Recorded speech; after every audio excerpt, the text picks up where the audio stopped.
Welcome to CyberXplain channel. Today we are going to discuss ML model attacks, extracting secrets and reconstructing data vertical bar CyberXplain. Hey everyone, and welcome back to CyberXplain. Today, we are stepping into a fascinating, slightly spooky corner of cybersecurity, how bad actors can attack machine learning models. You know, those amazing AIs powering everything from your phone's face unlock to medical diagnostics. While they offer incredible benefits, their security isn't always straightforward. We are going to explore some really clever ways attackers try to poke holes in them. It's not just about traditional hacking anymore, it's about understanding the subtle vulnerabilities unique to AI itself. So, grab your coffee, and let's unravel some ML mysteries together. So, why would an attacker bother with an ML model? Well, think about the value. A company might have invested millions in training a proprietary fraud detection model, a personalized recommendation engine, or a drug discovery AI. These models represent immense intellectual property and competitive advantage. If an attacker can get their hands on a copy, or even just infer how it works, they've basically stolen years of research and development. Plus, many models are exposed via APIs, making them accessible query by query, often without strong authentication for each individual prediction. This exposure creates a prime target, inviting reconnaissance and potential exploitation. Today, we are focusing on three major classes of adversarial ML attacks: model extraction, membership inference, and model inversion. Each of these aims to uncover different types of secrets from an ML model. Model extraction is about stealing the model's functionality itself. Membership inference tries to figure out if specific data was part of the training set. And model inversion attempts to reconstruct sensitive data that the model learned from. While they sound complex, we'll break them down into understandable, real-world scenarios. We'll also dive into how to defend against each of them. Ready to see how clever these attacks can get? First up, let's talk about model extraction. Imagine a competitor has spent a fortune building an amazing AI that predicts stock movements with incredible accuracy. With a model extraction attack, a malicious actor tries to create an almost identical copy of that model without ever seeing the original code, the training data, or even the original architecture. It's like trying to perfectly mimic a chef's secret recipe just by tasting their dishes. You are trying to recreate the asterisk functionality asterisk and asterisk behavior asterisk of the target model by observing its outputs. This is a big deal because it undermines the intellectual property of the original model owner. The attacker essentially gets a free, high-performing model. So, how do you steal a model without touching it? The attacker starts by repeatedly querying the target model's API with different inputs. They record the predictions or outputs that the target model gives back. Essentially, they are collecting a new dataset of input-output pairs. Once they have enough of these, they use this stolen dataset to train their own local model. They try different model architectures, hyperparameters, and training techniques until their local model produces predictions that closely match the target model's outputs for similar inputs. This process can be surprisingly effective, especially if the target model is very confident in its predictions and has a predictable decision boundary. The goal is to build a surrogate model that behaves like the original. Let's walk through a concrete example. Imagine a real estate company, Home Value Pro, has a cutting-edge ML model that predicts house prices based on features like square footage, number of bedrooms, and location. This model is exposed via an API for realtors. An attacker wants to replicate this model without paying for it. They write a script that generates thousands of synthetic house features, varying square footage, bedroom counts, zip codes, and sends these to Home Value Pro's API. For each input, they record the predicted house price. Over weeks, they build a massive dataset of house features to predicted price pairs. They then use this dataset to train their own deep learning model. Soon, their model can predict house prices with similar accuracy to home value pros, completely devaluing the original investment. Attackers can get even smarter. Instead of just random queries, they might use active learning techniques. This means they strategically choose queries that are most informative for training their surrogate model, focusing on areas where the target model's decision boundaries are unclear. For instance, they might query inputs that are very close to classification thresholds to learn more effectively. Another key concept is transferability, the idea that models trained on similar data or tasks often exhibit similar behaviors. If a general-purpose model is publicly available, an attacker might fine-tune it using extracted data to quickly achieve high fidelity to the target model. This speeds up the extraction process significantly and requires fewer queries.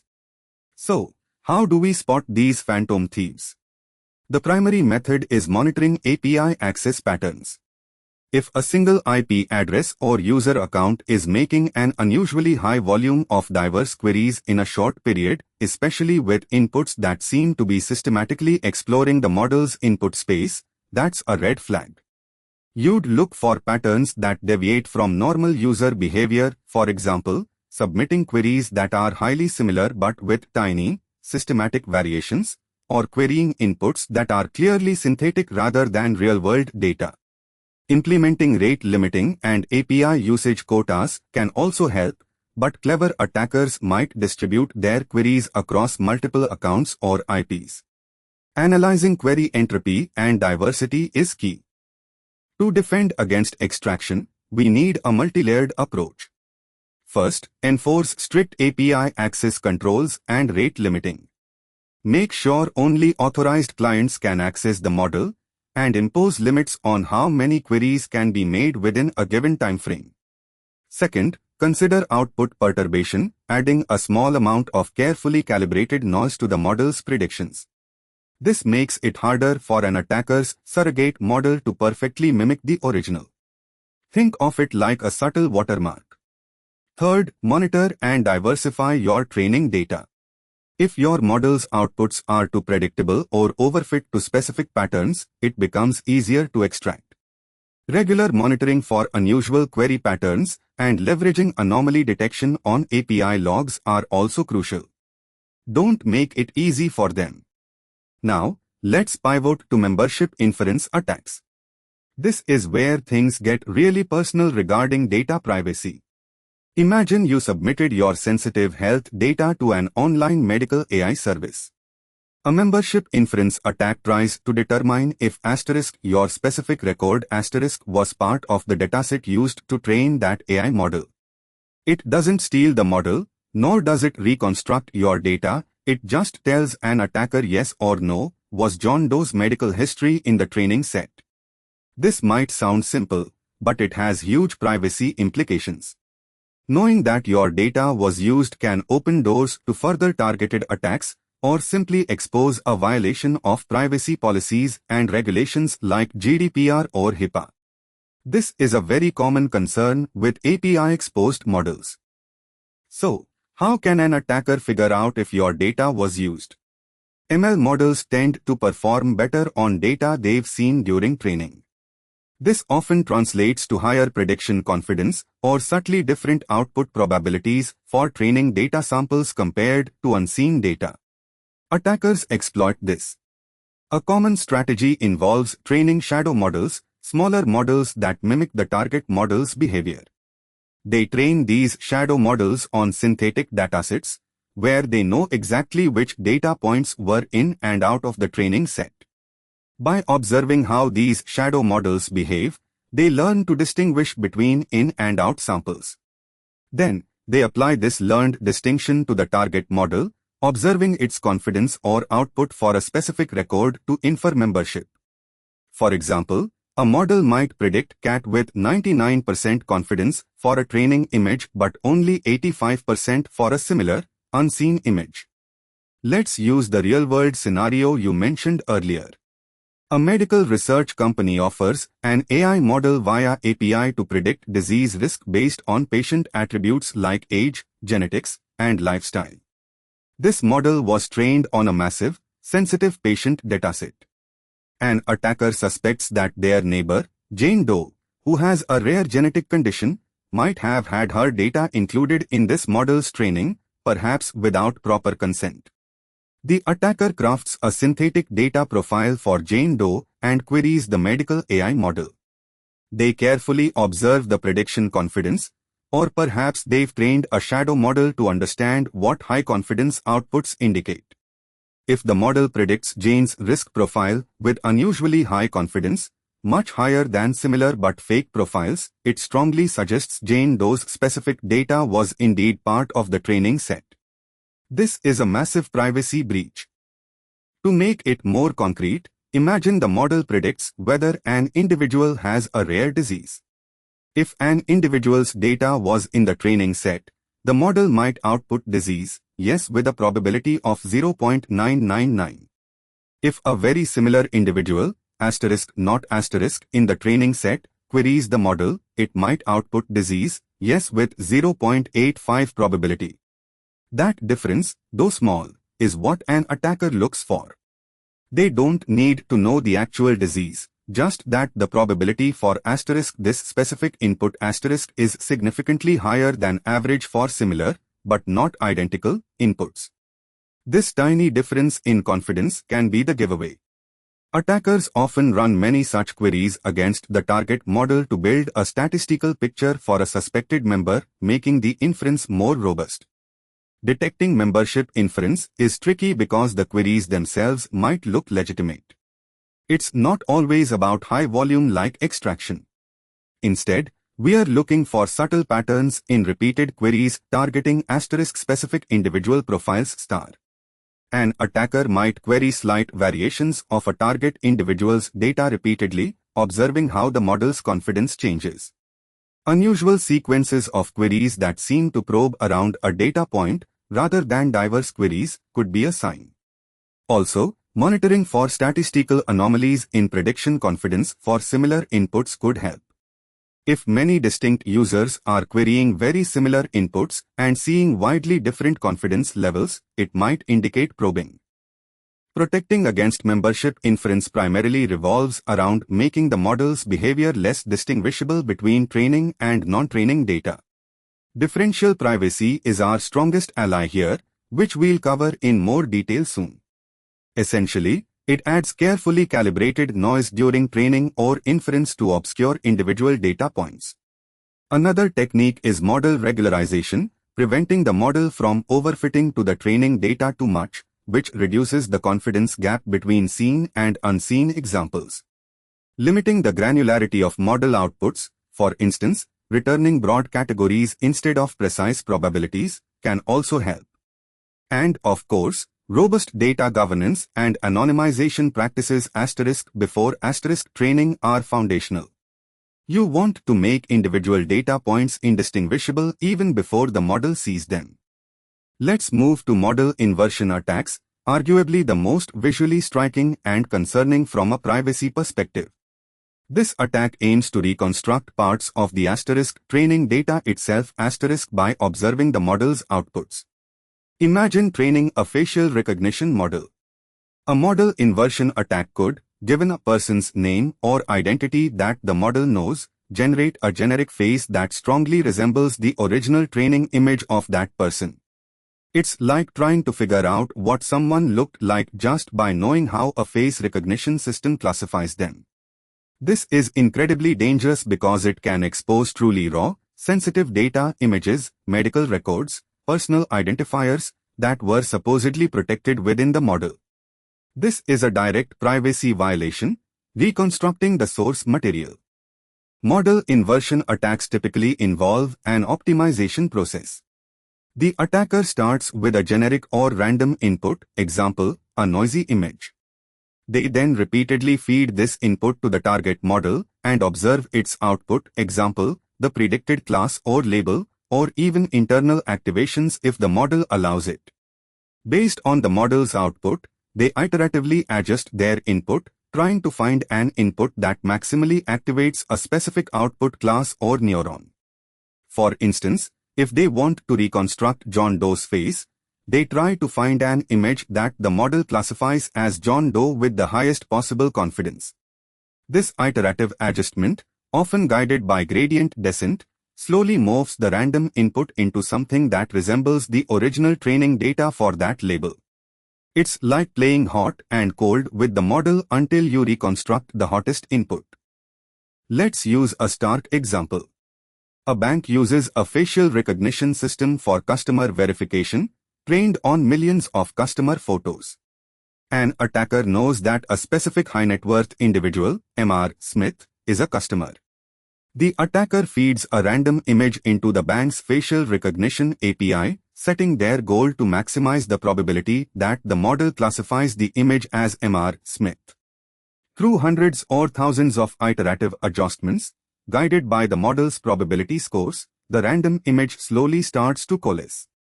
It might generate a blurred but recognizable face that strongly resembles Mr. Smith, including unique features like his glasses or a distinctive beard. This reconstructed face could then be used for social engineering, deepfake creation, or even to fool other identity verification systems.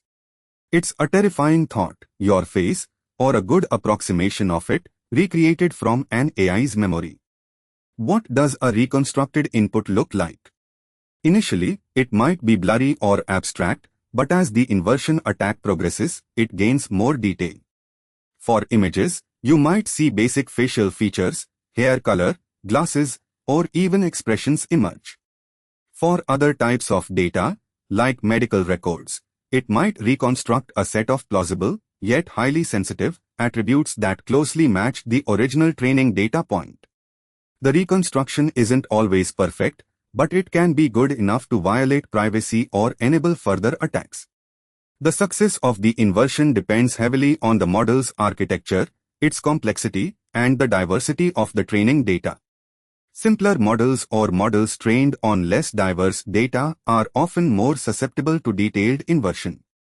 Detecting model inversion is somewhat similar to extraction, but with a focus on specific query patterns. You are looking for an attacker repeatedly querying the model with inputs that are being iteratively refined, often showing small, systematic changes, all aimed at maximizing a single output class's probability. This is a very targeted, almost phishing expedition by the attacker. Monitoring the gradient of changes in query inputs and how they correlate with changes in model confidence for a specific label can be a strong indicator. If a series of evolving inputs consistently drives up the confidence for a particular identity or class, it might be an inversion attempt. Anomaly detection algorithms trained on normal query sequences can highlight these unusual, goal-directed patterns. Defenses against model inversion largely overlap with membership inference, with an emphasis on obscuring the memory of individual training points. Differential privacy is, again, a crucial technique. By injecting noise, it makes it much harder for an attacker to reliably reconstruct a specific input by iteratively optimizing.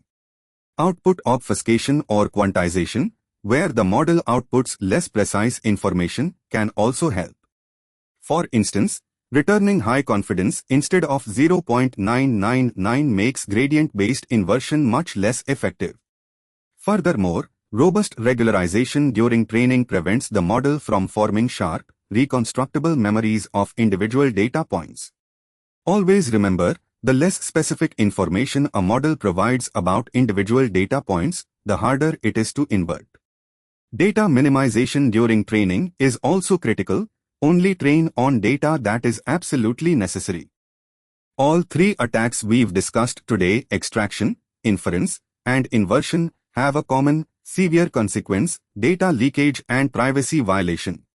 While extraction steals the model's functionality, it can indirectly lead to privacy breaches if the model itself embeds sensitive logic derived from private data. Membership inference directly reveals if an individual's data was used, which can be a breach of trust or legal consent.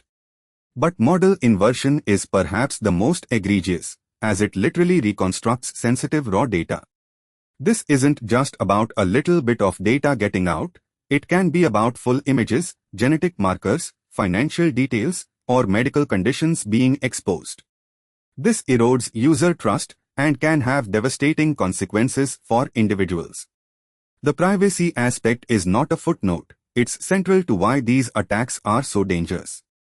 Beyond the ethical nightmare, these privacy breaches carry heavy regulatory consequences. If your ML model, trained on personal data, falls victim to one of these attacks, your organization could face massive fines and legal action. Regulations like GDPR in Europe, HIPAA for health data in the US, and CCPA in California are specifically designed to protect individual data privacy. A membership inference attack, for instance, directly violates principles of data consent and transparency under GDPR. Model inversion, especially with health or biometric data, could lead to catastrophic HIPAA violations. Organizations need to understand that the black box nature of ML models doesn't exempt them from these data protection laws. Compliance requires proactively defending against these threats, not just reacting after a breach. Even if an organization avoids regulatory fines, the reputational damage from an ML privacy breach can be irreparable. In today's interconnected world, news of data breaches travels fast. If customers learn that their sensitive health records, financial data, or even personal images were inferred or reconstructed from an AI model they trusted, that trust is shattered. Rebuilding it is incredibly difficult, if not impossible. This can lead to a significant loss of customers, diminished market value, and a tarnished brand image. Remember incidents like the Equifax breach? While different, the core lesson is the same: privacy failures destroy public trust. Investing in robust ML security isn't just about compliance, it's about protecting your organization's most valuable asset, its reputation and user trust. Okay, let's talk solutions. One of the most powerful and scientifically backed defenses against both membership inference and model inversion is differential privacy, DP. Think of DP as adding carefully calibrated, statistical noise to your data or to the model's training process. This noise is designed to obscure the presence of any single individual's data point, making it statistically impossible for an attacker to definitively say yes or no if a specific data point was included. The beauty is, it does this while still allowing the model to learn useful patterns from the aggregate data. It's a delicate balance, enough noise to protect privacy, but not so much that it ruins the model's accuracy. Implementing DP correctly can be complex, often requiring specialized algorithms like differentially private stochastic gradient descent, DPSGD, during training, but it offers strong privacy guarantees. Another fantastic defense, particularly for privacy-sensitive applications, is federated learning. Instead of collecting all sensitive user data onto a central server for training, federated learning keeps the data on the user's device. The model is trained locally on each device, and only the updates or learned parameters from these local models are sent back to a central server. The central server then aggregates these updates to improve the global model, without ever seeing the raw individual data. This minimizes the risk of a single point of failure and drastically reduces the chance of membership inference or inversion, as the sensitive data never leaves its original owner's control. It's a privacy by design approach that's gaining a lot of traction, especially in mobile AI applications. Think of it as collective learning without sharing personal notes. Beyond advanced techniques, good old-fashioned security hygiene and continuous monitoring are vital. This includes robust access controls for your ML model APIs. Implement strong authentication, authorization, and rate limiting to prevent attackers from freely querying your model. Regularly audit access logs for suspicious patterns, as we discussed earlier. Use anomaly detection systems to automatically flag unusual query volumes, input diversity, or confidence patterns. Furthermore, model hardening techniques during training, such as aggressive regularization to prevent overfitting, can also make models less susceptible to inference and inversion. Overfitting makes a model too memorable of its training data, so preventing it reduces the attack surface. It's about making your model less talkative about its training secrets.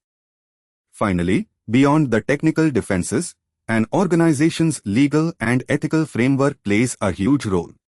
Clearly defined data governance policies, transparent consent mechanisms for data usage, and a strong ethical review process for AI deployments are non-negotiable. What data are you collecting? How is it being used? How long is it stored? And what protections are in place? These questions need to be answered and communicated clearly to users. Having a dedicated responsible AI team or ethics board can help navigate these complex issues. Ultimately, building trust in AI requires not just technical prowess but also a deep commitment to user privacy and ethical data handling. This isn't just a technical problem, it's a societal one. We have a responsibility to build AI that respects individual privacy. We covered a lot today. We dived into model extraction, where attackers steal a model's functionality, membership inference, which reveals if your data was in the training set, and model inversion, capable of reconstructing sensitive training inputs like faces or personal details. We explored their mechanics, real-world impacts, and the profound privacy implications that come with them. Crucially, we also talked about how to fight back with techniques like differential privacy, federated learning, robust monitoring, and strong governance. It's a complex landscape, but by understanding these threats, we are better equipped to build and deploy safer, more trustworthy AI systems. Keep learning, stay curious, and always think critically about the AI you interact with. Thanks for joining me on this journey, and I'll see you in the next one. Thanks for watching. Subscribe to the CyberXplain channel. See you on the next video.